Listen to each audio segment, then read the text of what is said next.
In 2016, some laws were passed that were designed to ensure that the manipulation of local government election dates which had occurred in the past would no longer occur. And we would go to a fixed 4-year cycle for local government elections. We amended the constitution of the country to provide for a democratic system of local governance. This Jamaica Labour Party government has for 3 years in a row brought laws to the parliament of the country to postpone local government elections. And this last time in February really was too much to bear.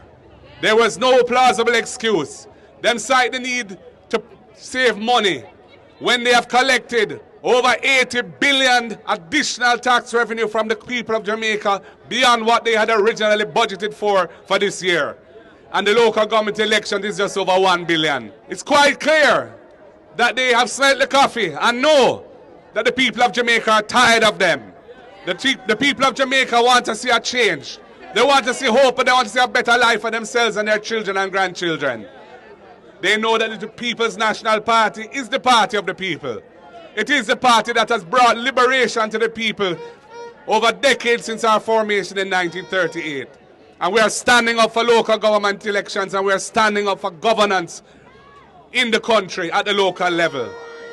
And we will be doing more of these small gatherings. And anybody in Jamaica who believes in democracy and feels that the local government election postponement was wrong for the country, was unprincipled, and was just an act of manipulation and opportunism by a desperate government that doesn't want to give the people a chance to show them how the people feel, can join us in these demonstrations that we'll be having periodically over the weeks and months to come.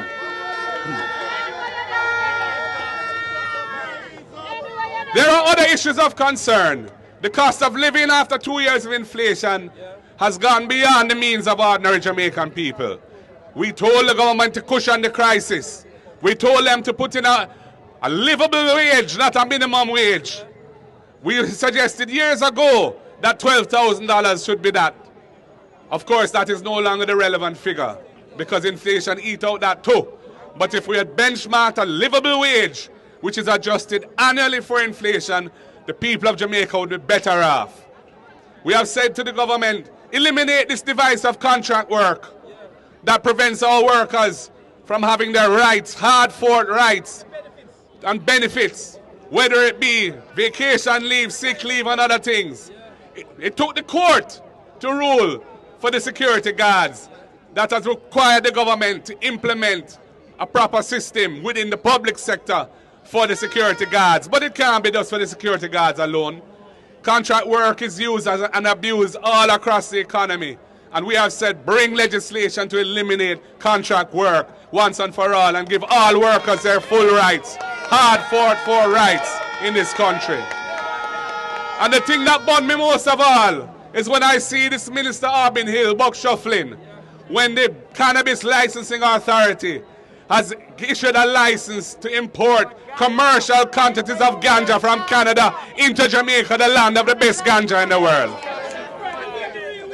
When we decriminalize personal use of ganja, and when we introduce a regulated system of medicinal marijuana in the country, we did so to liberate the people from the human rights abuse that had been visited on them over a century of prohibition where police lock you up for a spliff, lock you up for a jar of weed, lock you up for a chalice. We eliminated those things from the law. We never envisaged that our government would be permitting importation of ganja from Canada for commercial sale when Jamaican producers cannot sell to Canada in commercial quantities.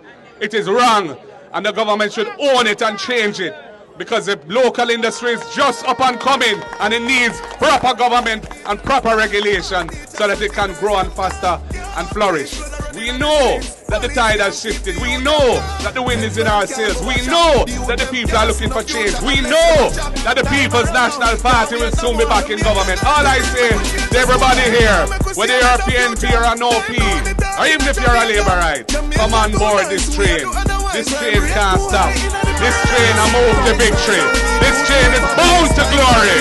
One love, comrades. The word is love.